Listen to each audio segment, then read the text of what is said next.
Well, hey guys, we're still here. I'm still at the crafting retreat. I'm having a blast. Edward is still out filming. He's been catching things for you to watch, and I don't think he's much enjoying doing the filming by himself, but I'm having too much fun here to go out and help him. So stick around with him. He's having fun himself. So here we are now, going to go into the Berman Museum and see what it has to offer, and I'm sure that it has different things other than the animals that we saw in the previous museum. So let's see what they have inside here.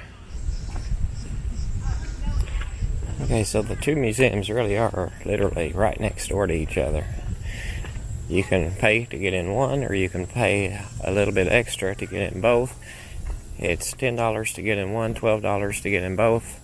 You can do that from either museum. If you're a senior, it's $8 for one, $10 for both.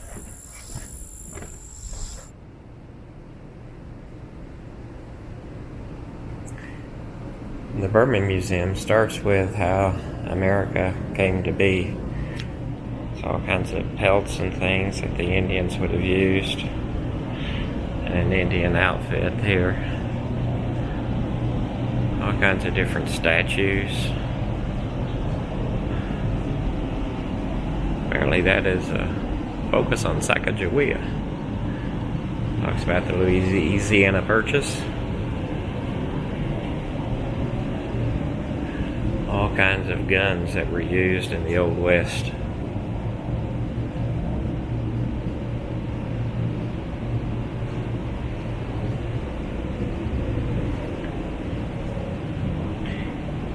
What a wagon train would look like. Are you up for the old-fashioned challenge of survival? Basically, you had to figure out what you could take with you. A Western Union Telegraph and Cable Office.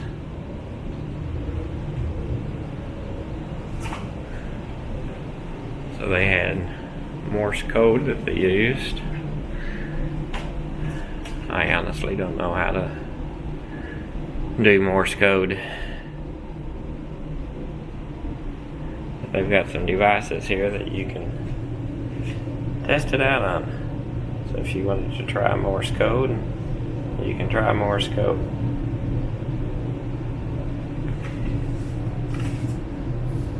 So let's try it out. We have E.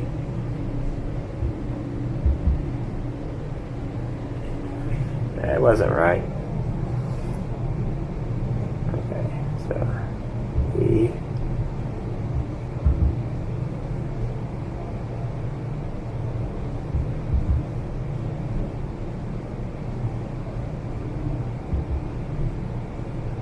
I can't figure out how to make it work.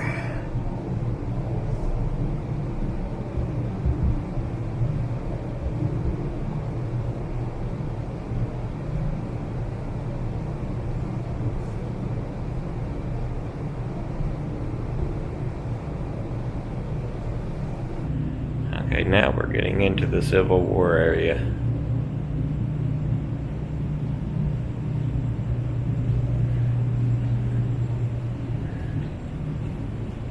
Look at this medicine kit.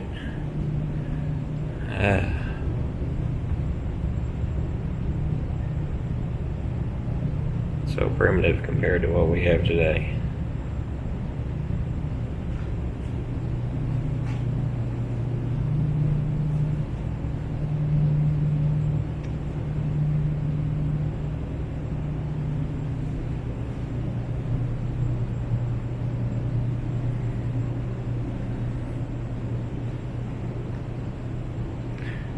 The weapons of the Civil War. Okay, this is what they call a leaf gun. Never heard of a leaf gun. It's an invention by Leonardo da Vinci. Wow. So it had several leaves mounting to a wooden platform. They would all be loaded. First leaf placed in the firing position. Once fired, the unit would then shift to the next leaf until all the leaves had been fired. It's kind of interesting.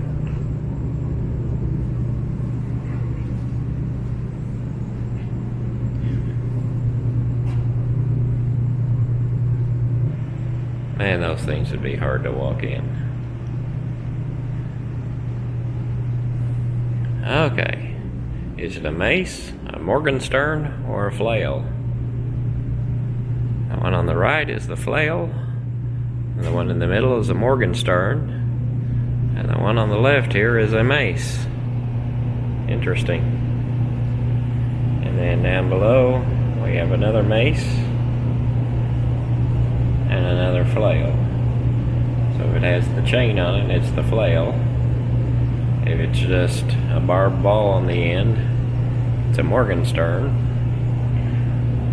And then a mace is just a club. Then we have a hands-on play area. You can sit down and build your own castle. I'm sure the children have a lot of fun with that. I'm sure some adults would have a lot of fun with that. So you can just build a castle here and see what you want to make it look like.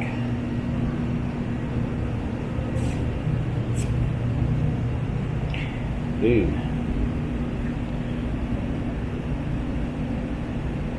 Wow. See how heavy that is. Man, that is extremely heavy. Wow. And you think that wearing that would be... Man. Well, that was the first floor. Now we're going to visit the second floor. Looks like we're starting in Asia. Oh, this is some really cool stuff.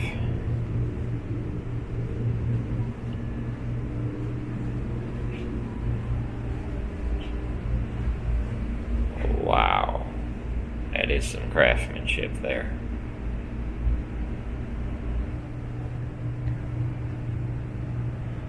Carvings out of ivory. Wow. Samurai armor.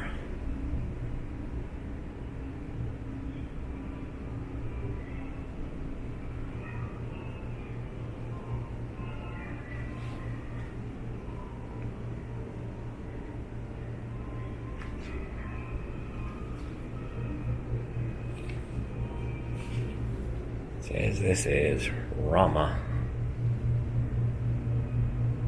It's a major deity of Hinduism. These are the central powers of Germany.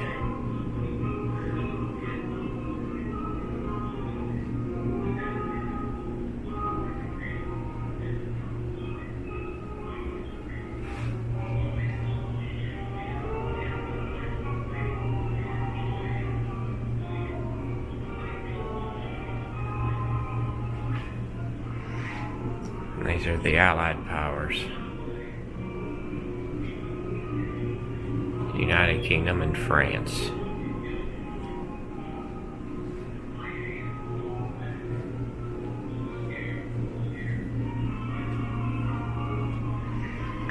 This is what a French officer's uniform would look like.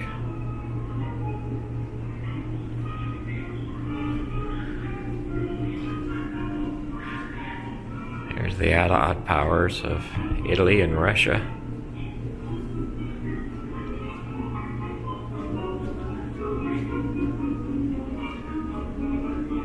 The Allied powers of the United States.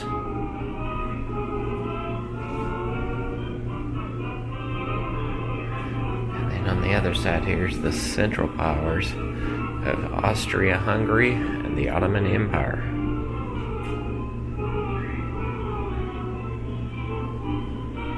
The Allies, formerly known as the United Nations.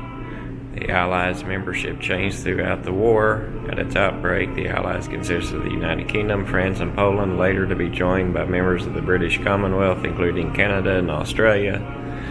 Additional members were added, including Soviet Union and the United States in 1941. From 1942, the Allies were led by the Big Three, and those were the United Kingdom, the Soviet Union, and the United States.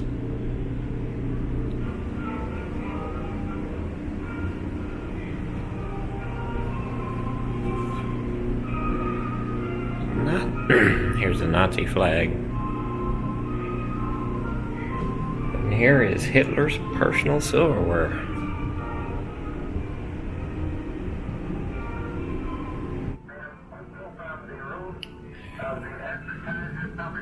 Now we're at Pearl Harbor. It was called Operation Z. If we look down, we can see the Japanese flag.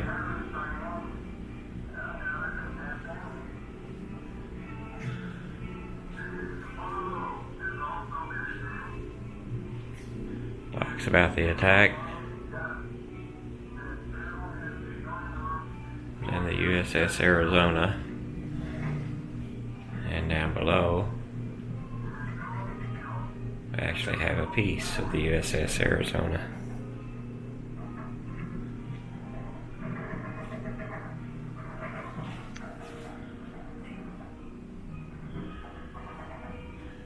It calls this the awakening of a sleeping giant, which would have been the United States.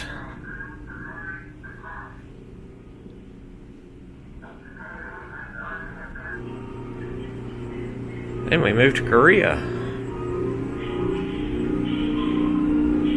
Shows here where South Korea and North Korea are, separated at the 38th parallel.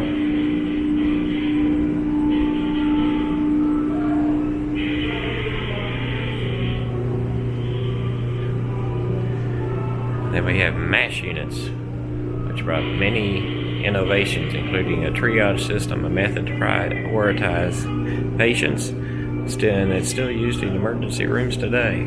Helicopters served as air ambulances.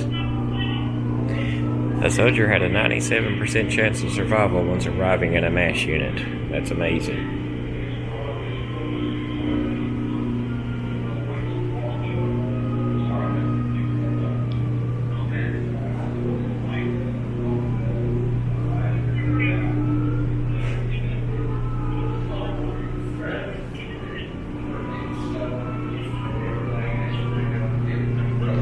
This was the first war that was actually actively televised.